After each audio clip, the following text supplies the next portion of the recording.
Tonight on 7 News Tasmania, the race that went wrong. 25 young sailors plucked from the River Derwent as wild winds wreak havoc. Damning report, the shock funding gap between private and public schools exposed. New leads in the kidnapping of a Sydney grandfather, a torched car linked to the home he was held at.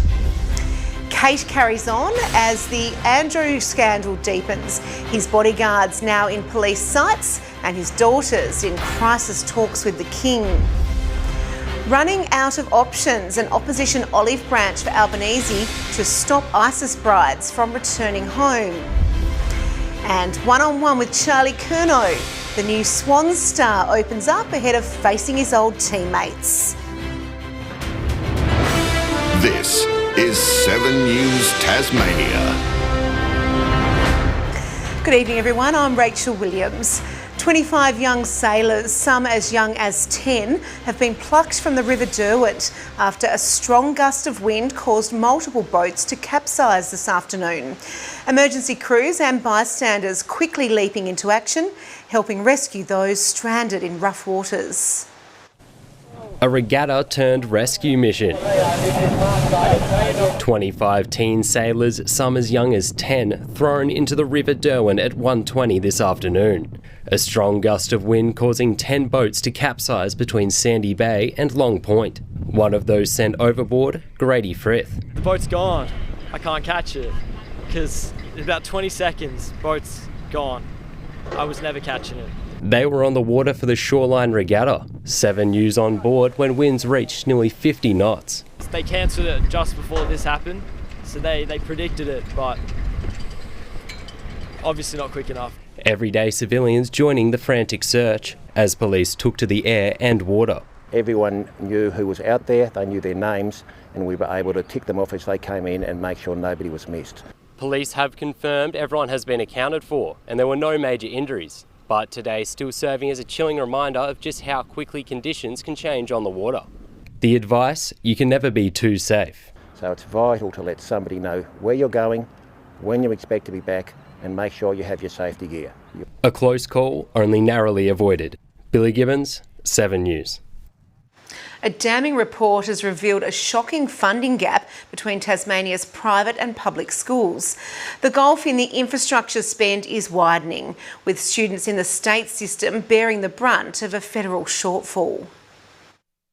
A classroom divide deepening. In 2023, 5 Tasmanian private schools spent more on infrastructure than all 186 state schools combined. The Education Union claims it's not parents' money being used. For the federal government to be paying so much more money, 5 times more for a private school student than a public school student, it's just so disappointing and it's real kick in the guts. Its latest report uncovering those 5 schools put more than $46 million into capital works. Our state schools spent just $40.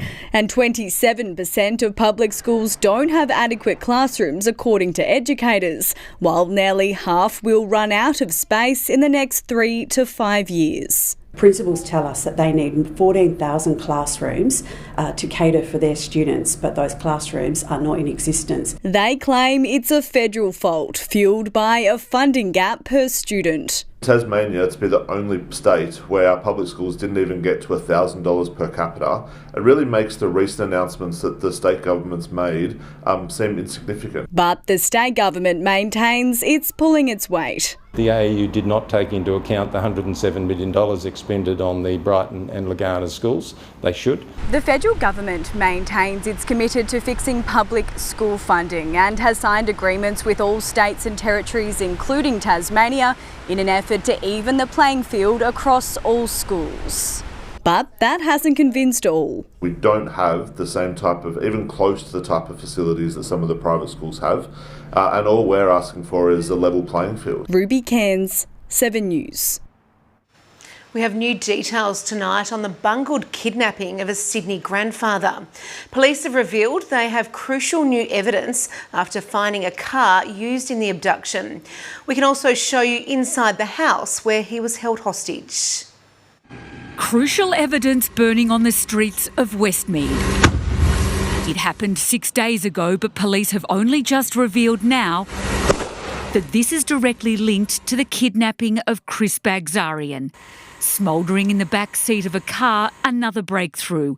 Carpet rolls ripped from a derelict house where the 85-year-old was held captive. The car was set alight at Westmead about 11:30 on Monday night, a 30-minute drive from the Dural house where Mr Bagzarian was tortured after being abducted from his North Ryde home on Friday the 13th. Detectives wrapping up their search of the vacant property last night, leaving no surface untouched. Some good old-fashioned police work with boots on the ground identified that location. It was a suspicious house. Police have spent the last 3 days here scouring this property. They know Mr Bagzarian was brought here. His DNA was found in the bathroom. But it's where his captors took him next that remains a mystery. Detectives certain the grey Toyota Corolla stolen from Victoria last month was used to transport Mr Bagzarian. Police appealing to the public for anyone who saw the car with these number plates. We're hopeful that we can gain more evidence to identify those responsible and also gain some information as to the location of Mr Bagzarian. Clementine Cuneo, 7 News. Now to the deepening scandal surrounding the former Prince Andrew.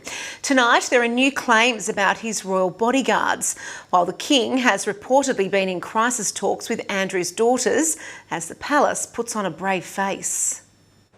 On the royal family's week from hell, cue their best publicity asset, Princess Kate, a beaming smile even with her uncle-in-law on the cusp of a potential criminal charge.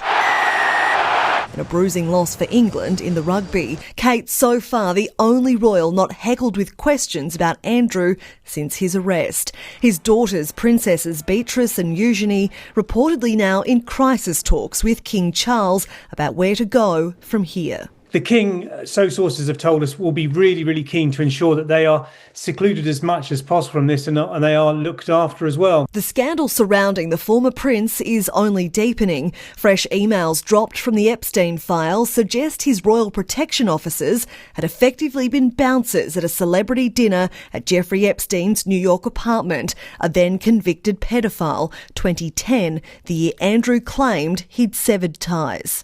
It's inconceivable to me, I'm sad to say, that nobody saw anything. Testimony from his protection officers will form part of a widening probe into Andrew's suspected misconduct while a UK trade envoy. He hasn't been seen since that photo, but there's been no sight of his ex-wife Sarah Ferguson since September. Sarah Ferguson was obviously a regular guest over at Epstein's places in the United States. Royal Lodge, the home they spent years in together, combed over by investigators for a third day. The Prince and Princess of Wales were living just kilometres from Andrew here on the Windsor estate weeks before his spectacular arrest, and they'll likely be the royal couple who will ultimately dig the family out of the mess he's left behind, stealing the monarchy through one of its toughest crises. We go now to Jacqueline Robson, who is in the UK for us tonight. Jacqueline, the search at Andrew's rural property will continue. Rachel, the search of Royal Lodge is heading into its 4th day with suggestions the forensic examination of this 30-room mansion could even stretch into the week. But this royal crisis is far from over. Questions are being asked who knew what and when. The late Queen Elizabeth's near unblemished reign is being dragged through the mud over her blind spot she had for her favourite son. And with King Charles and the future King, Prince William, both having scheduled trips to the US this year, hazards lay ahead. Andrew continues to ignore calls to testify at the US Congress. Rachel? OK, thank you for that update, Jacqueline. Jacqueline Robson in the UK. Well, Donald Trump's gone a step further and announced a 15% tariff on US imports from all countries, including Australia, after the Supreme Court ruled his previous program illegal. The president announced the new tariffs online and then talked up America at the White House State Governors Dinner. Our country is back on track. We had a horrible, horrible dead country. 1.5 years ago, we were dead. Now we have the hottest country anywhere in the world, as said by many leaders. The Albanese government says the tariffs are unjustified. Trade Minister Don Farrell is travelling to the States this week to meet with his White House counterpart. Beyond the tariffs, all eyes are on what the US is doing in the Middle East. Videos are emerging of American warplanes stationed at key airports in Portugal and Greece, which are within striking distance of Iran. They join aircraft carrier groups in the Mediterranean and Arabian seas. Donald Trump has said he'll make up his mind on military strikes within the next 10 to 15 days. Anthony Albanese claims his legal options are limited as 11 ISIS brides prepare to return to Australia. The federal opposition insists laws need to be changed and is offering the government its support in preventing their return. They've been a problem for federal governments since 2014. Australian citizens returning home after fighting with ISIS.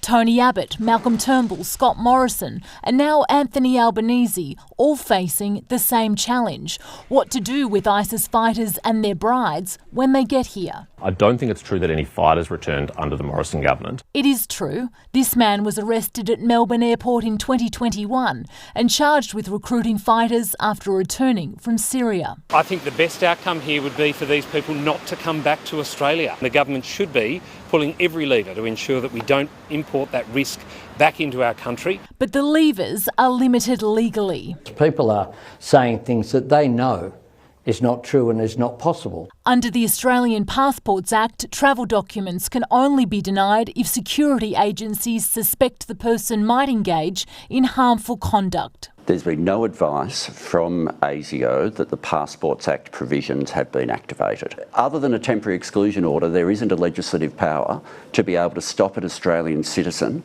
from entering Australia. The federal government is following international law, which states that countries have an obligation to take their citizens back. As tough talk from one nation changes the political playing field. Thank you so much. Isabel Mullen, 7 News.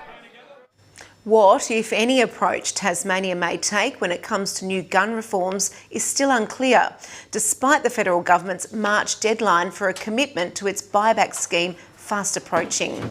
The Greens today accusing the state government of keeping Tasmanians in the dark, given it's not clear what stance the Premier plans to take. Still, after weeks, we have not got any idea from the Liberal government about whether they're going to be committing to this or not. We've made a commitment to make a final decision in due course. We need to make a very sensible and measured approach, which we are doing. The proposed changes are in the wake of the Bondi terror attack, which claimed the lives of 15 innocent people. Music guru Molly Meldrum remains at home tonight, receiving additional care after recent health challenges. A source close to the 83-year-old tells 7 News that he's fine, happy and comfortable. A British nuclear submarine has arrived in Australia for a month-long visit as part of the AUKUS Pact. But there are fears that we're being watched. A Chinese bulk carrier appeared off the coast as the sub docked at a highly sensitive Perth naval base. The British nuclear submarine HMS Anson has just completed an 18-day transit from the UK to Western Australia, all of it underwater. When Anson surfaced off Fremantle this weekend, it would have sailed straight past the Chinese-flagged bulk carrier Yu Zhaofeng. The Chinese ship is just a couple of kilometres off the increasingly secretive and sensitive Stirling submarine base. Protective security, both physical, visual and electronic, is incredibly important. The Chinese have become increasingly interested in Australia's military capability, shadowing naval exercises here and abroad.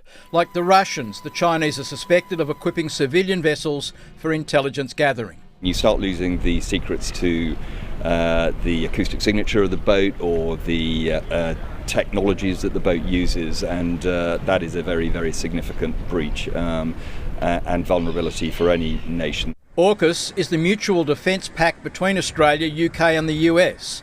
HMAS Stirling is at the very heart of building Australia's own nuclear submarine capability and will be instrumental in maintaining nuclear subs from all three nations. These fast attack nuclear powered submarines with their stealth, their endurance, and their weapons capabilities, are the apex predators of the ocean. And of obvious interest to our enemies. HMS Anson will be tied up at Stirling for a month. There have been questions asked in some quarters as to why the boat is here when it should be in home waters where military tensions are rising. As they are rising in our region too. Jeff Parry, 7 News. Danielle Scott and Cooper Woods have been selected as the flag bearers for the closing ceremony in Milano. The aerial and mogul skiers over the moon with the decision. To be waving a flag at the Winter Olympics, that's every medal and everything and more. We felt that love and support all along is huge, so I'm just pumped. This is gonna be so fun. Even with one day to go, it's already Australia's most successful Winter Games. Well, a whole lot of trust in your teammates, your design and tape is needed for this. Up next, making a splash, cardboard boats take over the Cataract Gorge. How many will make it to the finish line? Copper crackdown, the new plan to stop a rise in thieves stealing metal from job sites. And then a major change for clearing customs in the UK. What travellers must know before their next trip.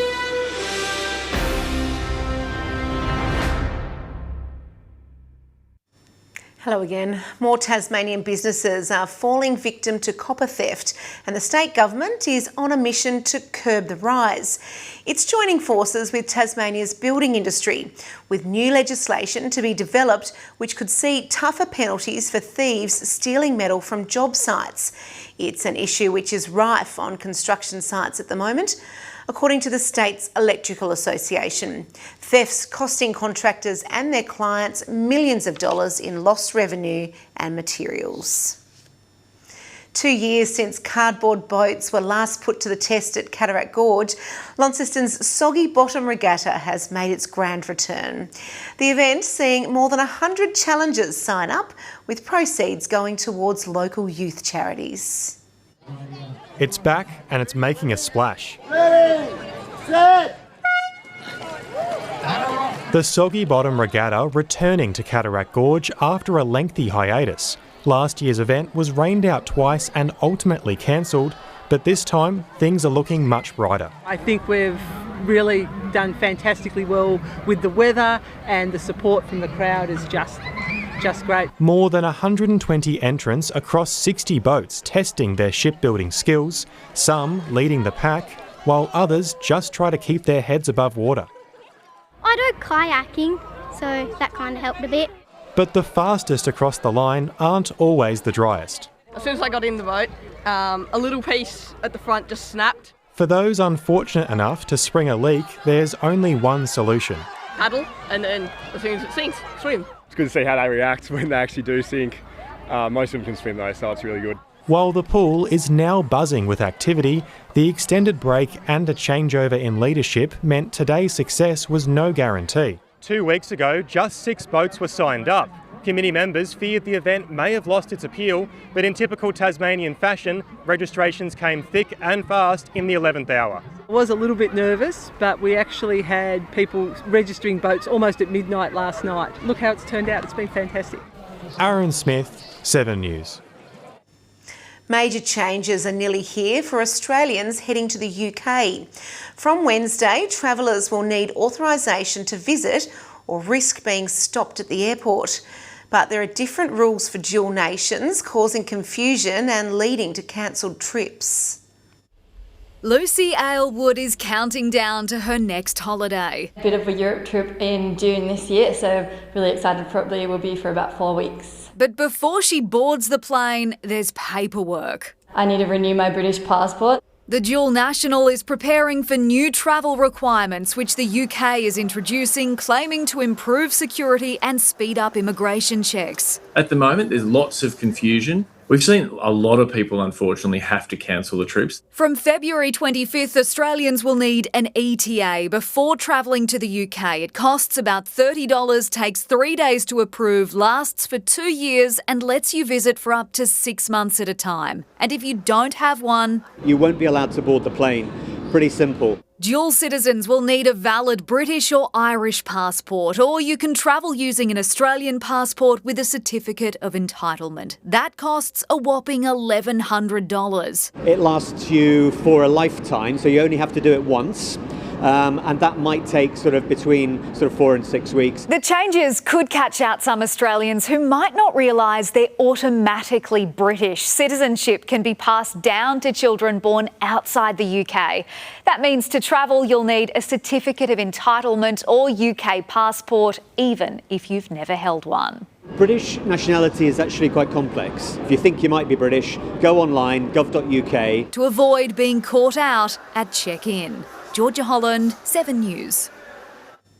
More young Australians are being diagnosed with cancers once thought to affect mostly older people. Doctors say environmental factors may be playing a role in the rise, as one woman bravely shares her story in the hope it sparks change. This is what chemotherapy looks like, one of the most powerful treatments to kill cancer, being given here to a 35-year-old woman. Jessica, are you scared right now? Terrified. I'd be lying if I said I wasn't. But with that fear also comes something else, which is this fierce nature to battle this cancer. A rare form of ovarian cancer, but the process to get to this treatment was painful. I approached a few doctors who told me that I was too young for cancer, that it was something that was generally considered more in older people. I got told that it could be a stomach ulcer. It wasn't until being admitted to hospital a year later that doctors found a 13-kilogram tumour, the size of a watermelon. They removed the tumour along with my right ovary and my right fallopian tube. Now, from that, they obviously did testing, which determined that I have an exceptionally rare cancer. She's sharing her story, hoping other young Australians, particularly women, will speak up. Hear us, really hear what we're saying and, push for further testing, because that could be the difference between being diagnosed in stage 1 or stage 3 and 4. Jessica's story is becoming more common. Cancer rates are increasing in young Australians. Ovarian cancer is up 30%, breast cancer 50%, and bowel cancer 71%. Increases also in prostate, pancreatic and liver cancer. We think that there's a big impact from environmental factors, be it what people are eating, people smoking, what people are drinking, the amount of exercise they're doing. More research is needed. For now, Jessica knows what she has to do. Ovarian cancer picked a fight with the wrong woman. A fight she says she won't lose. Jennifer Beshwati, 7 News. The Year of the Horse has been celebrated in true style in Hobart. The best of Chinese culture and its community filling Parliament lawns with a popular lion dancing performance, an abundance of festival favourites and, of course, the star of the show. Local community has been fantastic. We've had a tremendous turnout. It appears to be one of our largest yet, so we're very thankful for the support. The event is now in its 12th year. On a mission to make the West Coast a destination stop. Still to come on 7 News, the big plans to lure more tourists to the region. And what made him snap? Our Kiss and Kill series explores the psychological report into Jared Baden-Clay.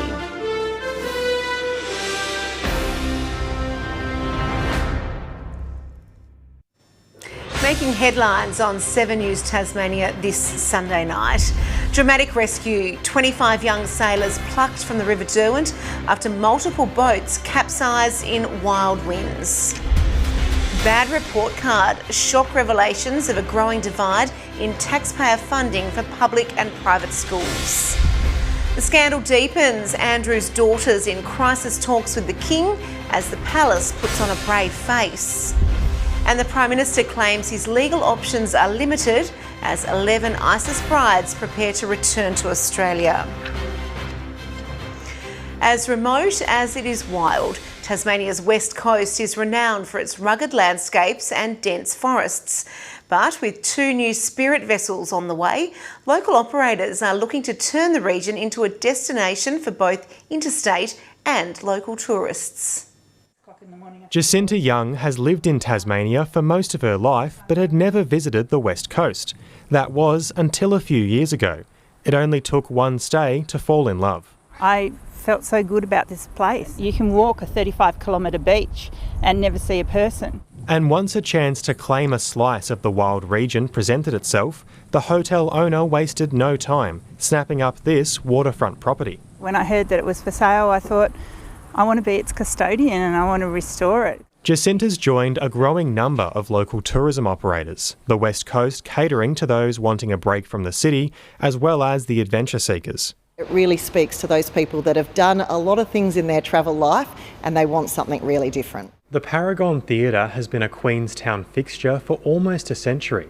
While restoration works have maintained the building's historic character, its owners are now looking to write its next chapter. Just recently, we've repainted the outside. Really glad to finally have it done. So people can now see it. They're recognising that it's there and it's open. It's the result of a decade-spanning restoration.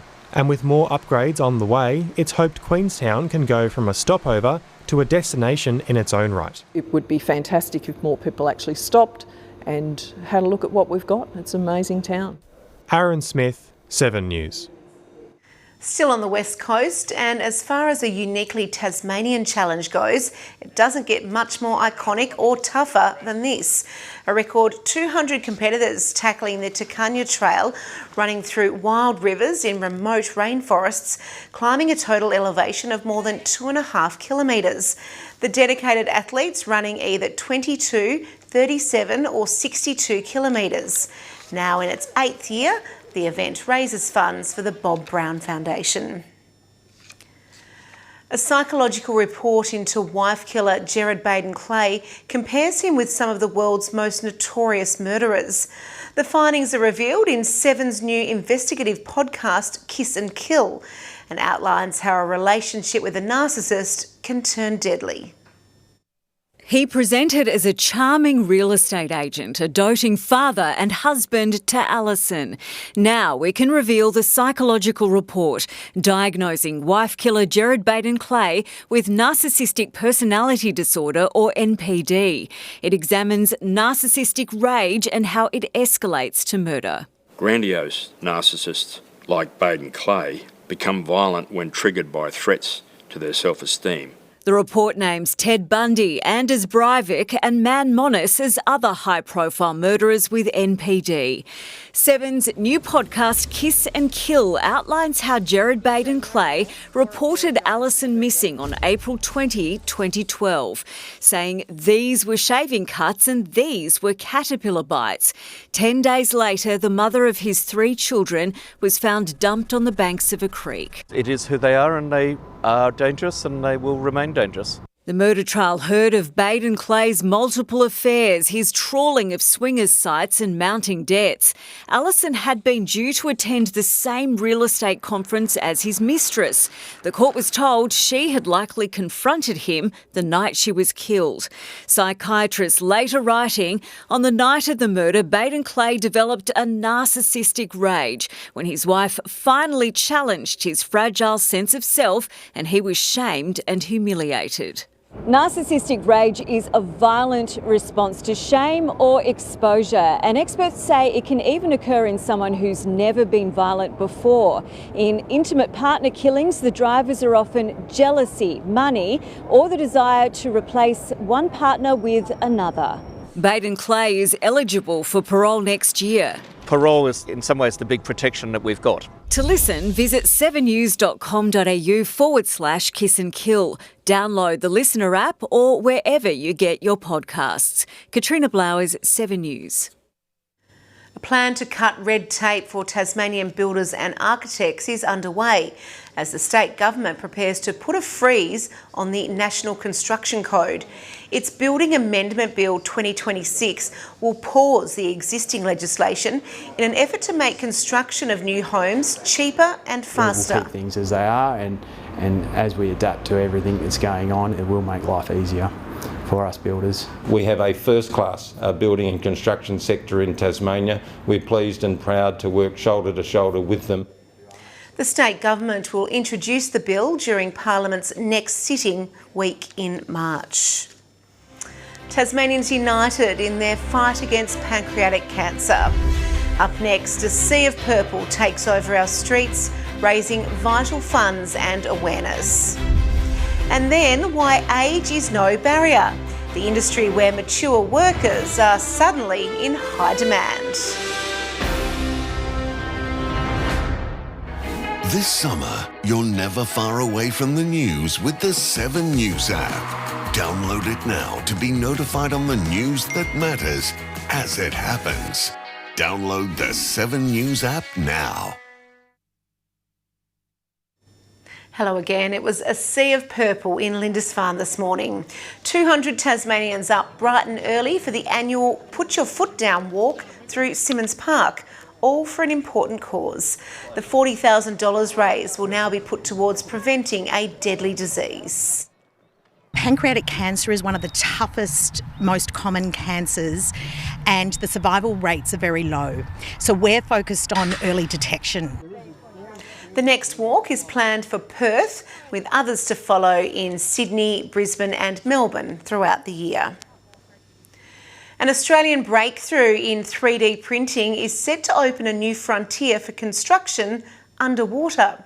The Melbourne-based company responsible says it's world-leading technology with a big impact expected for our oceans. Like a concrete sausage being squeezed out underwater, this is touted as the future of marine construction. It's a game changer for the future. 3D printing in water using a top-secret concrete mixture that doesn't disperse or need moulds or formwork. It is the first in the world where we used seabed sand and salt water without adding chemicals. The breakthrough by Melbourne-based Lewiton 3D and University of Wollongong researchers could construct pier pylons, wharves, bridge girders and floating wind farms, plus help protect internet fibre optic cables on the seabed and defence installations like hidden submarine stations. They say it's cheaper and faster. It is ready for full-scale real-life deployment. Australian engineering coming to the global stage again. Another option, printing artificial coral reefs. To increase the marine biodiversity where it's being lost. We don't use chemistry that could be harmful. 4 years in the making, it's from the same company that made a 3D printed double-storey home in Wyndham Vale. Australia seems to be the leader for sure, and it gives us the comfort level we were looking for to make this kind of investment. That's building the nation faster, smarter, and at a better value. Paul Dowsley, 7 News. Well, if you're over 50 and looking for a job, one of Australia's largest sectors wants to hear from you. The building and construction industry is crying out for hundreds of thousands of new apprentices, and they say age is no barrier. At 45, Kieran van Bleinberg feels right at home on a Summerton Park construction site. But it wasn't always that way.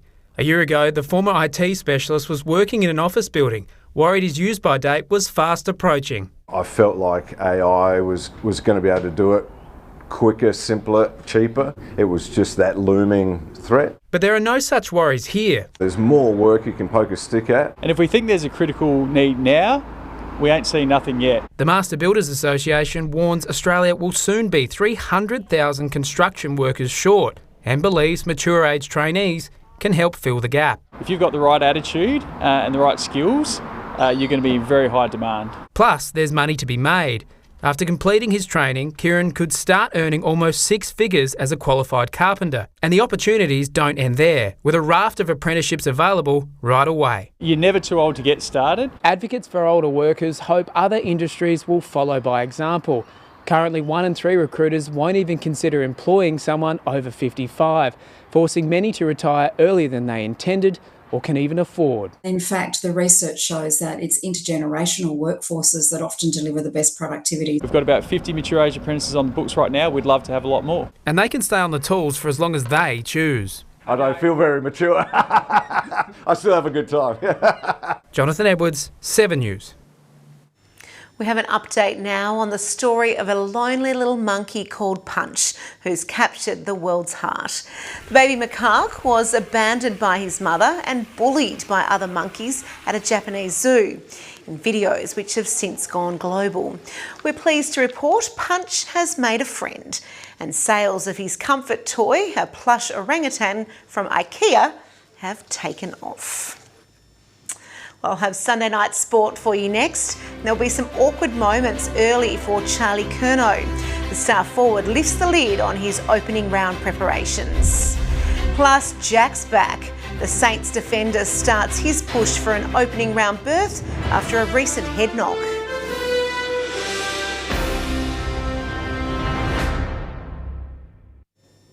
A nail-biting end to the Tour of Tasmania has seen one squad secure the top 2 spots on the podium. Victorian Ruby Taylor clinching victory on the 4th and final stage, placing her 2nd overall behind teammate Sophia Salmons. In the men's, Levi Hone's slow crawl up the rankings finally paid off. 3rd place, good enough to claim the general classification win for Team Brennan, after he started the tour down in 51st position. Well, Charlie Curnow says friendships will be put on hold when he confronts his old side in opening round. The star forward telling 7 News the move north has him refreshed and ready to roll in 2026. 11 days until Charlie Curnow faces reality against Carlton, and he's already playing out all the possibilities in his head. It's going to be a weird night for me, and I'm sure a few of those boys, but I know Weeders is a serious operator, so I think he'll be won't be cracking too many smiles, I don't think. Curnow feels an entirely different player in 2026. His final year at the Blues was hampered by 3 pre-season surgeries on his knee and ankle. On the flip side, he's had a faultless preparation in the Harbour City. I'm a very contest-based player, so being able to play a lot of contest football and backing your body, that it's actually had a pre-season that allows you to stay in the contest and jump at balls. But it's a mental refresh which will have a longer lasting impact on Curnow's career. He's far from the footy furnace that is Melbourne. It's kind of like anyone in work. I think sometimes you might need a bit of a change just to bounce out of something. And has left the stress of trade deadline day and a transformational 12 months behind him. It was a weird experience watching your fate at home on TV. One of Carlton's biggest issues has been its ball use moving inside 50. In contrast, Sydney's midfielders are among the slickest kicks in the game. Curnow found himself on the receiving end of that service on his way to 4 goals in his first outing on Thursday, foreshadowing a big year ahead. I've had a lot of Errol recently, and Errol's had a lot of airtime, which he always will because he's an amazing kick. But I am looking forward to seeing a bit more of Haynes. Following in the footsteps of some of the game's greatest key forwards, Charlie's era as the face of the Swans starts now. Xana Maguire, 7 News. And St Kilda's Jack Silvani is already back on deck, days after suffering a concussion in his Saints debut. The defenders pushing to play in the club's season opener against Collingwood in 2 weeks' time, as the Saints enter their new Showtime era. Blockbuster game. As a footy club, we're rapt to be a part of it. We probably haven't been a part of too many of them in recent times, but to be a part of them now is something that's really exciting. Former bomber Dylan Shield donned his new colours, joining as part of the Saints' off-season transformation. The Sophie Molyneux era is off to a rough start for Australia's women's cricketers. Chasing 177 in the 3rd and final T20 against India in Adelaide, the Aussie struggled from the get-go. In her 350th international, Elise Perry was bowled for just 1, as the hosts fell 17 runs short, losing the T20 part of the multi-format series 2-1. Alyssa Healy returns for the rest of the series. And we're going to do everything possible to send her off on the right note. The one-dayers start in Brisbane on Tuesday. To the Winter Olympics now, and bobsled Bree Walker and Chiara Rodingius clinched Australia's best ever 2-woman bobsleigh finish, coming 10th in Cortina. Our goal was to make top 10 and we did. Oh, she's already done it! You did it! You have made history for Australia. Yeah, no, it's really special. Tasmania's Lachie Dalton has claimed the first round of the Super 2 series after a hard-fought 31 laps. A rough start from pole saw Dalton fall to second, but by the checkered flag, he'd turned things back around. What a day it's been, what a weekend it's been for Blanchard Racing Team in the main game and in the Dunlop Series. Lachie Dalton wins race 2 here in Sydney. The Super 2 series heads to Darwin in June, the category's first ever visit to the top end. To rugby league now, and the Dragons are confident they've solved their halves issues when Daniel Atkinson and Kyle Flanagan take to the field against the Cowboys next Sunday. The Red V were the last team to arrive in Las Vegas today, the others already spending plenty of time as tourists. One of the world's most famous casinos, the perfect photo spot for the night's big money men, hoping to hit the jackpot in Las Vegas. Kalen Ponga, Dylan Brown and teammates played tourist in their first days on the Vegas Strip. Next week's Cowboys clash, far from mind for now. Same for the Bulldogs. Another night on the town. First stop, the monumental Vegas Sphere, to watch one of the world's greatest ever bands, the Eagles. The Dragons yet to go full tourist mode, the last team to arrive in Vegas. Had it kind of marked on the calendar that I wanted to get back healthy and fit for it, and to play at obviously a stadium like that, the Allegiant Stadium, is going to be pretty fun. A full circle moment for Valentine Holmes, back in the US 7 years after ending his NFL stint with the New York Jets. Got a bit of a taste for it, but this next weekend will be pretty fun. To be here, in one of the most popular cities in the world, to play the game we love, and the game that most of Australia supports is, it's going to be exciting. The Vegas veterans full of advice for the first timers. Just enjoy the week. Such a sensational experience to be here. So I think just taking it all on board. Obviously the town's got a lot to offer, but we've got to remember we're here for business as well. I think Guppo's been here for not for footy purposes, other things. Next Sunday's clash is the first proper test for new halves combination Daniel Atkinson and Kyle Flanagan. The Dragons hoping they can finally fix the problem area. I see them having a really good combination. Kyle's very calm. Acco really wants to take the game on, so I reckon in the future they could be a very sensational pairing. First, time to embrace the fun of Sin City. Flano laid down the law for tonight? Yeah, definitely, but he's leading from the front too. In Las Vegas, Jaleesa Raps, 7 News. To netball, where the northern sides have come out firing in round 1. The Hawks were the one-sided opener over Corana with a whopping 65-point win, while the Cavaliers started their title defence on the right note, barely slipping up against the South East Suns, the Cavs winning 57-31. In international hockey, Australia has suffered an early upset in their FIH Pro League showdown against India in Hobart. The men in blue earning a penalty late in the first quarter, leading to a 1-goal lead over the Kookaburras. A short time ago, Australia continues to trail India 2-0. And Josh Bannon has etched his name into the Jack Jumpers history books. The young gun was named the team's most valuable player. He stuffed the stat sheet in his debut season with the club, leading the team in points and rebounds. Fellow debutant Nick Marshall winning both the Coaches and the Players' Player Awards. Well, that's all in sport tonight. Jackie Harvey is next with the weather forecast.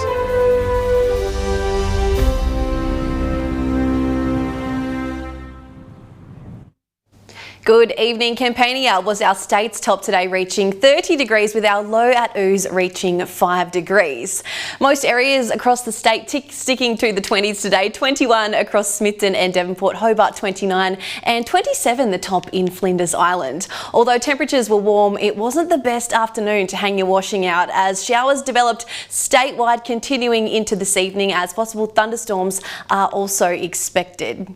Tomorrow, showers and thunderstorms with a risk of flash flooding in South Australia, while areas of rain and isolated thunderstorms persist in Victoria. Darwin and Cairns 32, cloudy in Sydney, mostly sunny and 26 in Adelaide. A severe weather warning for damaging winds is in place tonight across the southeast, western, upper Derwent Valley, east coast and Midlands forecast districts, and a strong wind warning is also in place until tomorrow from the central north right around to the southwest coast. Let's take a closer look around the state tomorrow now. And in the south, partly cloudy conditions, Hobart 22, Bushy Park 17, 22 in Port Arthur. In the northeast, sunny conditions, 21 across Bridport and Scottsdale, Launceston 23. In the northwest, looking partly cloudy here tomorrow, 21 across Devonport and Smithton and 22 in Cradle Mountain. Looking ahead to Tuesday now, fine until isolated showers develop about the northeast and southwest during the afternoon, with possible afternoon thunderstorms about the northeast. Wednesday, showers across Flinders Island with possible morning thunderstorms, isolated light showers also expected about the south extending statewide during the day. And Thursday, isolated showers about the northwest, mostly fine conditions elsewhere. Looking further into the week now, and it's looking mostly clear across Hobart and Launceston, reaching 23 degrees on the weekend. Mostly sunny in Devonport, reaching 22 degrees with a possible shower expected in Burnie. And currently Hobart 19 as well in Launceston, Devonport 18 and Burnie 17 degrees. That's all in weather tonight. And Rach, so good to have you back in the studio again. It's just like old times. Yes, it is a little bit like riding a bike. I have fitted in quite beautifully, and thank you to everyone for your lovely comments. Well, that's all from the news team from 7 News Tonight. Have a lovely evening.